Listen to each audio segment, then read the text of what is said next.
Sous vide cooking with reduced oxygen packaging uses precise, low temperatures to create safe and delicious foods if you follow strict safety steps. Let's see how to use ROP safely with sous vide. Sous vide is approved for raw meats, eggs, and some desserts. Never use sous vide for fish or seafood. These require different safety rules. Always cook sous vide products to the correct internal temperature and time, according to the USDA tables. Undercooked foods may still harbor dangerous bacteria. For safety, always follow the time and temperature combinations for cooking found in USDA Appendix A guidelines. Table 2 for beef, Table 3 for poultry, and Table 4 for turkey. For example, chicken at 165 degrees Fahrenheit is safe in seconds, but at 145 degrees Fahrenheit, it needs to stay in the bath for much longer. Always check the table and never guess. This step is critical to food safety.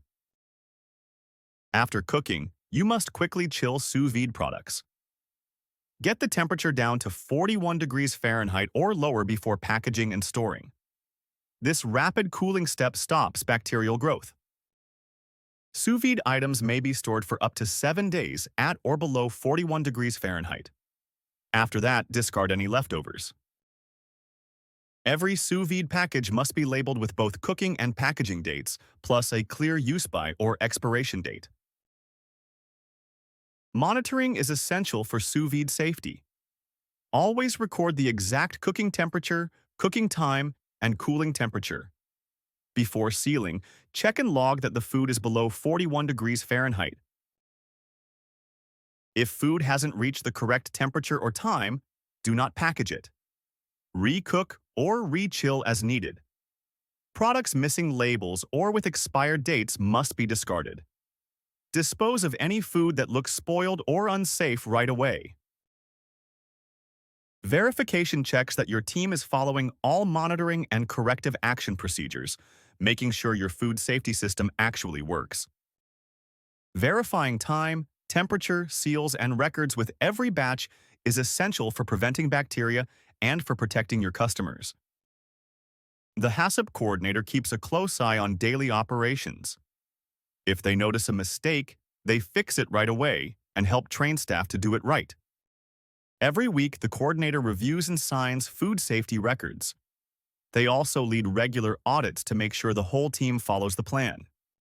With careful verification and an attentive HACCP coordinator, your team can prevent hazards and keep every ROP product safe for your customers. You're ready to review the next ROP process. Complete the quiz to check your learning and continue to the next section. Look at our exclusive courses and full training library in our dedicated platform. If you're not registered, please scan the link to access the course. For more training content, please hit subscribe right now and turn on notifications. Finally, you can follow our daily updates and news on social media. We're GoHACCP everywhere, and you can visit our main site at GoHACCP.com. Thanks for watching.